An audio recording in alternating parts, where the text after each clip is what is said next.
Welcome to the first game recap of the 2023 season, preseason, that is. But hey, football is back, baby. And so is Packers on the Rocks, coming to you live from Green Bay, Wisconsin, right across the street from Lambeau Field, here at Titletown Flats. And as you'll notice, we're approaching this episode solo today, boys. Co host had a little bit of prior engagement with a wedding, so he'll 100% get the hall pass for this episode. But nonetheless, let's go ahead and kick this thing off and start it with a cheers and a belated happy birthday to the Green Bay Packers on their 103rd birthday this past Friday, right on game day. So sweet. So that said, cheers to all you Packers on the Rocks fans out there. And feel free to grab yourself a nice cold one as we recap this first preseason game of the Packers versus Bengals. Might I just say, boy, does it feel good to have at least, whether it's a preseason game and it's like the show, Whose Line Is It Anyway, where the points don't matter and the rules are made up. It's just great to be able to see some actual live game action once again. And while the points don't matter, and we came out with the first dub of the season, and unless you're a Bears fan, you think you're going 17-0 after a first preseason game, they're not absolutely meaningless. As we know, there's a lot of roster spots that are up for grabs. I'd have to say at least 10 of them out of the 53. And who knows, this first preseason game, there's a few players that may have made themselves a really strong case for a 53-man spot. But let's go ahead and jump right in. For today's episode, we'll go through offense, defense, and then special teams. Starting with the offense and the ones, I really have to tip my cap to Matt LaFleur for the scripted plays that he had for the ones. I thought he put Jordan Love in the offense in a very favorable position, one that they can be able to succeed in. And what I mean by that is you go back and you take a look at the first series and even the second series. There's a lot of Jordan Love under center, play action fake, rolling left, rolling right. And what you notice compared to other seasons when Rodgers likes to hold on to the ball and dance in the backfield, he's getting rid of the ball quick. He's taking what the defense gives him. He's checking it down in the flats, be it Aaron Jones early on. Also, another one to Luke Musgrave, getting him out of the pocket, giving him very nice looks where he can just simply get rid of the ball quick, pick up some yards, get yourself in a third and short position to pick up the sticks. And Jordan Love did just that. While at family night, I was a bit discouraged from the showing. They had a tough time moving the ball, getting in sync. They were in rhythm from the first series to the second. And I thought to myself while I'm at Stadium View and meeting the likes of Drew, who I'm a big fan of, it was great to get some FaceTime with him. Go Pack Go, as he likes to say. But Stadium View was a great time, and I was thinking to myself before the game, hey, as long as first team offense gets some points, then you can pull J Love out of there. So they didn't do it on that first series, but they were able to cash in on the second with the play action fake once again. Sitting in the pocket, going through his reads. J Love found Dobbs in the end zone on a crossing pattern. He said they were in man coverage and just simply found the open man. I thought it was a great ball to him. And once they got that 7 points, you can go ahead and let the starters sit. So I am all for that. Other thing to mention about the first team offense is you notice that there was 4 plays before we took a shot. And I really like that. In week 1 against the Vikings, we took a shot play from the beginning to Christian Watson. We all know the outcome of that play, but I like that we're using the run and this play action fake to set up the defense to take that deep shot. And we almost had it. It was another one of those just right there. I think it was more of a great play by the safety coming up over the top and deflecting that pass away from Christian Watson. But I really like that. 4th play, taking a shot. And then also featuring our young tight end, Luke Musgrave. There was 3 targets. So Love was, I want to say, 7 of 10 on the night.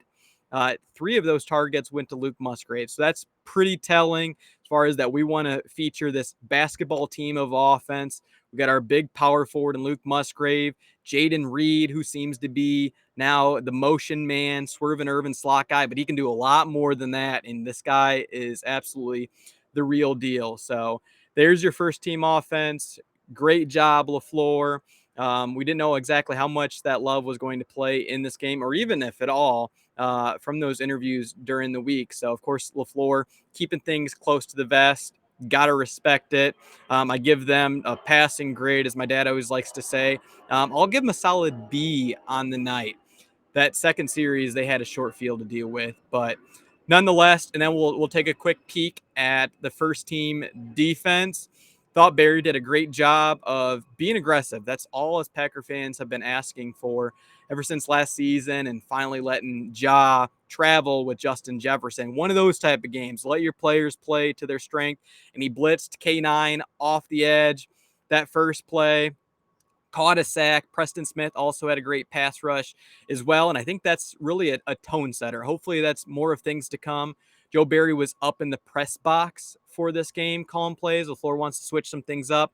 Gives you a really great vantage point. So we had that. There was also another pass breakup by K9 on that first defensive series. And Devontae Wyatt basically went untouched into the backfield on 3rd and long. If he would not have slipped and the quarterback got rid of it ASAP, that definitely would have been a sack. And that's been a pretty consistent theme for Devontae Wyatt in his second year, penetrating up the field, getting to the quarterback in a hurry, using his pass rush moves. So, like what I saw out of the first team defense, they didn't stay on the field all too long. And then that brings us to our second team offense, our new backup quarterback, and he's here to stay.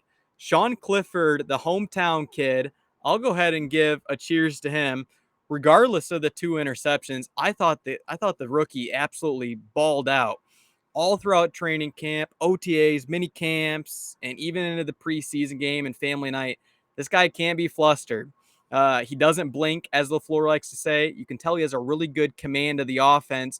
And even if there's a pass rush on him, he doesn't really get all too frazzled or rattled. He stands in there. And like he said in the post-game interview he had at his locker, shooter's going to shoot. So, Sean Clifford, cheers to you on that one, buddy.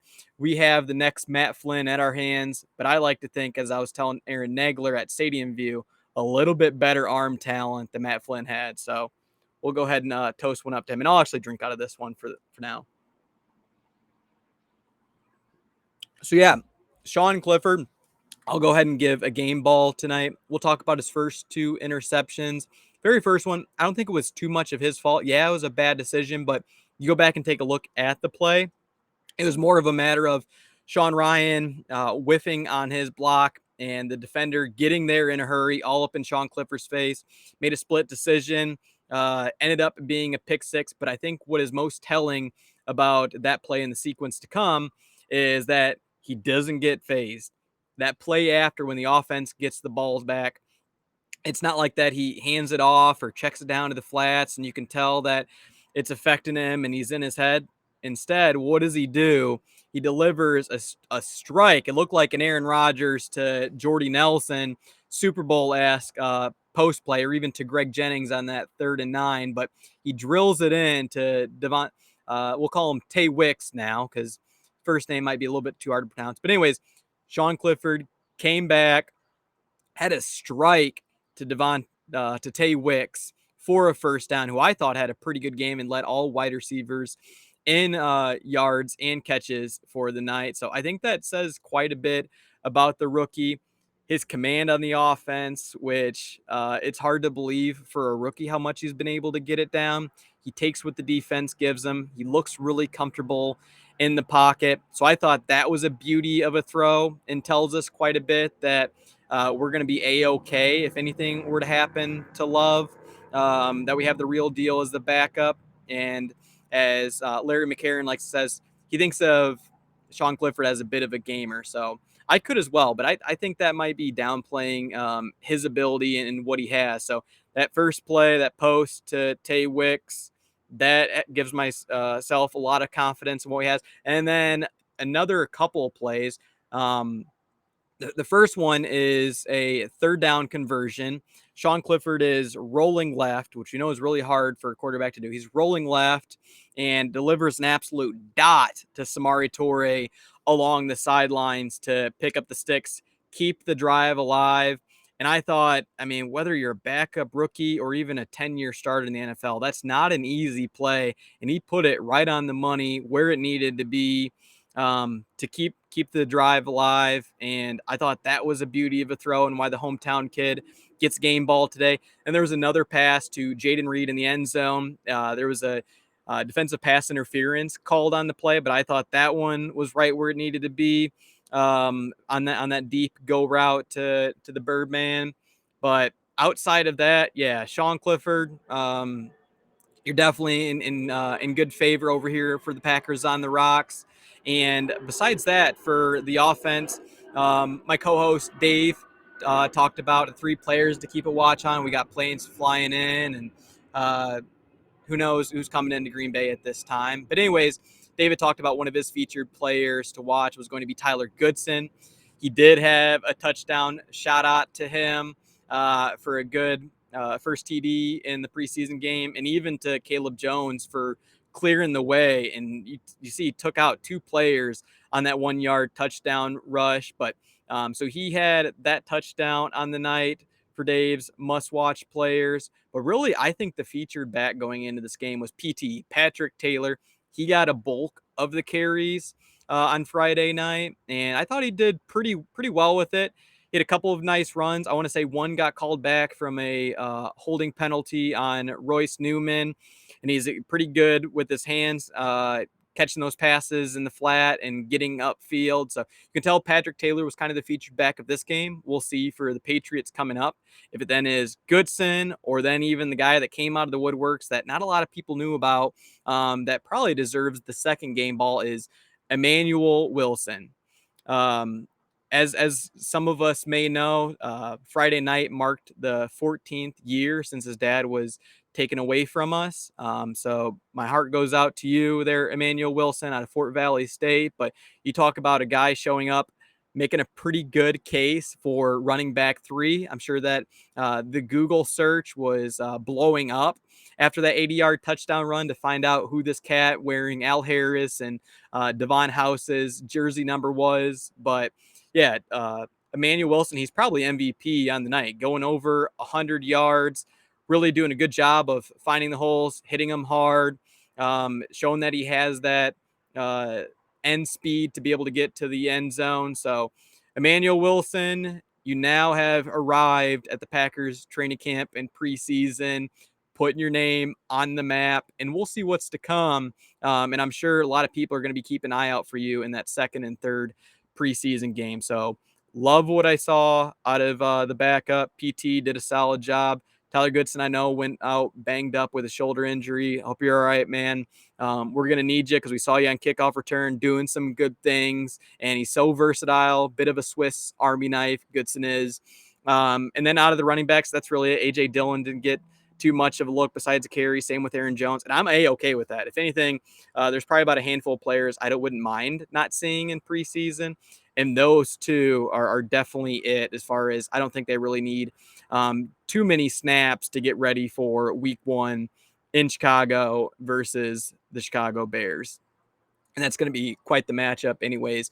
Besides that, for the second team offense, have to give another kudos to my boy, Dave. I know that he said that I've mentioned his name 9 times on the broadcast, but hey, these are the players that we become pretty high on when you see him in training camp and preseason games, and you didn't know all too much about him before training camp. But once again, Malik Heath, way to bring it, my dude. You're making a really, really strong case for the Packers not to keep you on that 53-man roster. Matt LaFleur brought up during the week how he's got that build that the Packers front office like. He's a goon, as they say. Alan Lazard was the first to have that name with a goon. Why not go ahead and carry the torch from him, Malik Heath? Let's go ahead and wrap up that number 5 spot at wide receiver. I thought you had a hell of a block driving that defender out of bounds in the game. That shows that, hey, you're not just about the play act or the passing game, but you're not afraid to get your nose in it and get a little bit dirty in the run game and drive players out of bounds, showing off that size and that strength. So thought that was one of those plays that, hey, the coaches are going to see it on film. That's going to get you on that 53-man roster. And you also had 3 grabs on the night too for 30 some yards. All were big hands catches. Doesn't catch it with his body. Very clean. Good at getting separation and knowing where he needs to be at the right time. So Malik Heath, keep doing your thing, bro. I know that Wicks is now also in contention for that wide receiver 5 spot. We'll see if the Packers actually keep 6 heading in the 53. I'd like to think that they can, because Malik does have the size to play special teams. I think Wicks does too, and they can have some contributions there. So love what we're seeing out of the bottom of the wide receiver depth chart, and some moves to be made. Hi, and yes, we'll go ahead and shout out your Samori Toure as well, who had that pass catch from Sean Clifford along the sidelines. And then he also got a kickoff return where he turned upfield and read his blocks, picked the hole as well. Had a pretty good gainer on that kickoff return. And outside of that, that really says it for the offense. For offensive line, I thought Caleb Jones, like I mentioned before, did a good job on paving the way for that Tyler Goodson run. He's such a big dude. He's the mountain, as Dave likes to call him. And I think you got to find a way to get him on the 53-man roster. He's unlike any other offensive lineman you have. Put him in a goal line package, see what he can do, line him up at fullback. And he filled in pretty well at right tackle, protecting Sean Clifford. I didn't see too many players get past that wall right there in Caleb Jones. I know he went down with, I want to say, an ankle injury. I think he's going to be fine. We'll see tomorrow at practice. But that leads us now to the defense. Heading into this game, this guy that's made a name for himself, as you probably might have already guessed, is Carrington Valentine. Carrington, I mean, we can keep giving you game balls and practice balls. Talk about, I mean, Mel Kiper being spot on so far with how this guy fall to the 7th round in the draft. He had him at, I want to say, like number 69 on his board overall, somewhere around there. But Carrington Valentine, game ball to you. Cheers, my dude. Way to ball out as the second hometown player coming back. We'll go ahead and take a drink to that too. Let's take a quick little pause. We're not going to finish it all. We still got 9 on the golf course coming up, so we're going to keep it respectable here on this somewhat of a Sunday morning.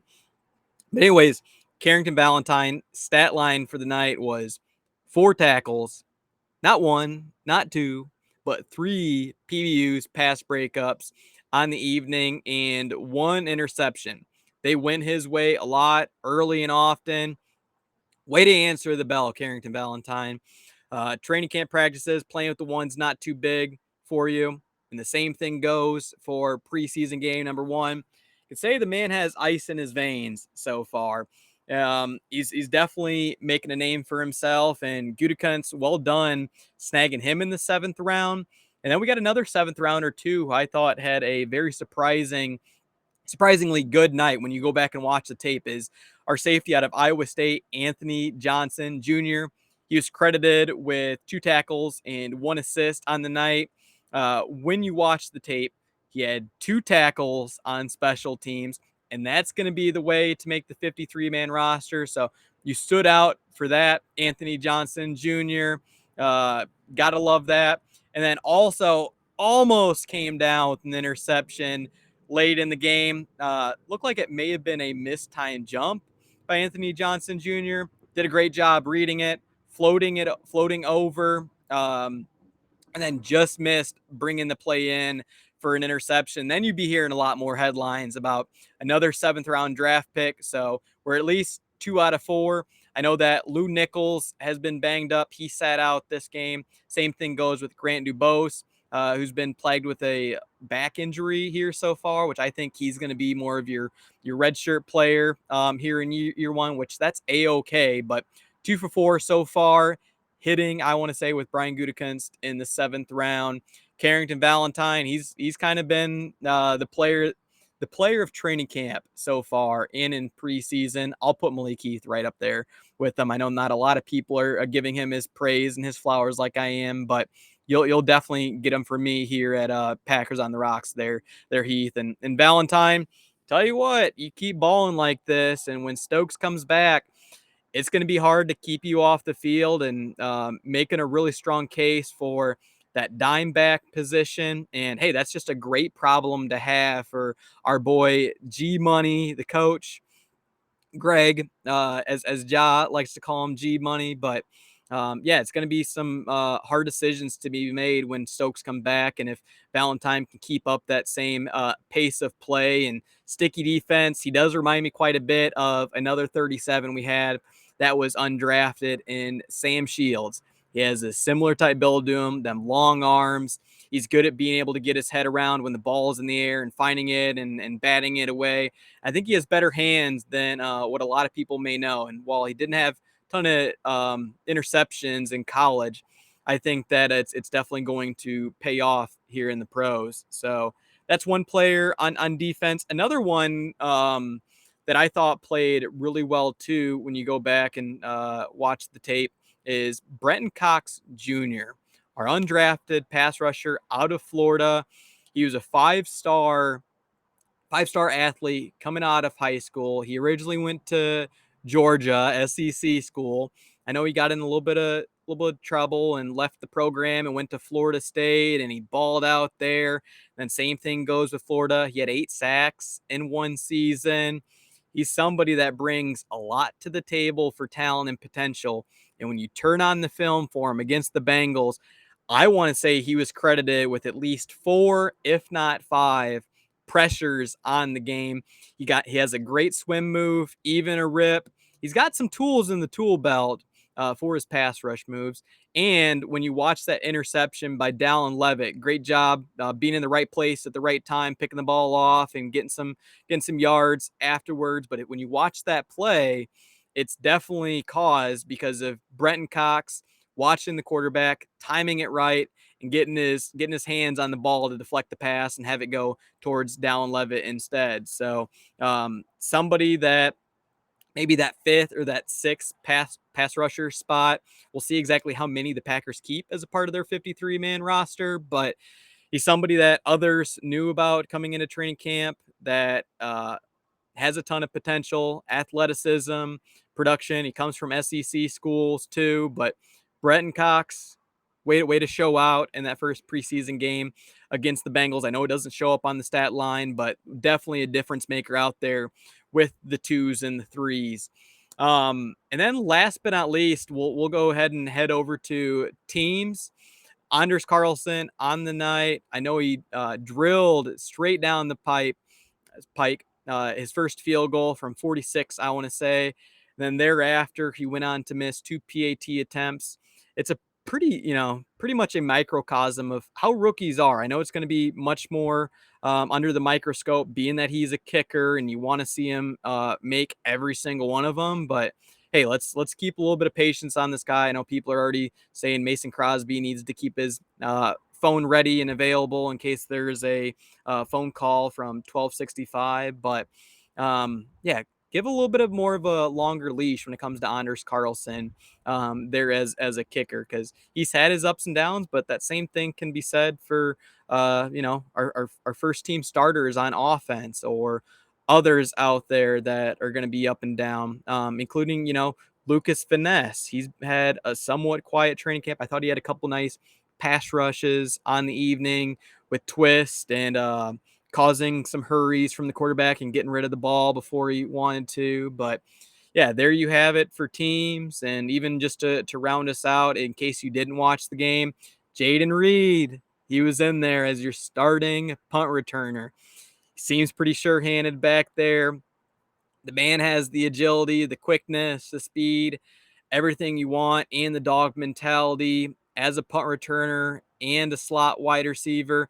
He's somebody who's looked just as well as any veteran out there in terms of confidence and being in the right spot where you need to be.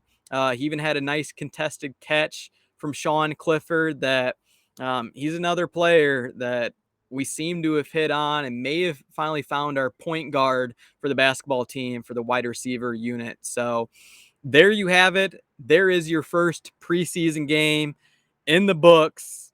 Love what we saw. Much better showing the family night. Big steps forward by the first team offense.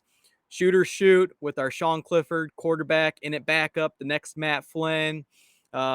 Special teams doing what they may. Anthony Johnson Jr. showing up. Those are sort of my game balls and shout outs. But we'll go ahead and wrap this one up. And like the planes earlier, let's go ahead and land this thing and get ready for the Pats are coming to town for joint practices. Billy B, I want to say right up there with Vince Lombardi is one of the best coaches, if not the best coach of all time. He'll be coming to town. You know, he'll be sporting his very dapper attire with the cutoff sweaters and whatnot. But it'll be cool to watch him interact with LaFleur. And let's hope there's not too many scuffles like we had with Elton Jenkins handling his business in that joint practice against the Bengals. Somebody call him a Jag. The dude has 2 Pro Bowlers. How are you going to call somebody a Jag when he's made 2 Pro Bowlers and can play literally every single position on the offensive line? But yeah, we'll be coming back to you with some recaps. I'll be at training camp practice all week to watch Monday, and then I want to say Wednesday, Thursday with the Pats. My dad will be coming to town on Friday night for the Pats preseason game. Getting really excited. Football season is only 28 days away. And we'll also have one of our other big friends of the show, Devin Hine, who also almost joined me today, but I know that he got called into work. He'll be here as well. We'll see if we can get some content out there for you guys. But that said, that's going to be all from here at Packers on the Rocks. Been great meeting some of the people like Aaron Nagler and Drew and Banky so far, Mark Murphy, Amon Green. These first few weeks for me here in Green Bay, Wisconsin have been a great one. And let's go ahead and keep this party going. Cheers, guys.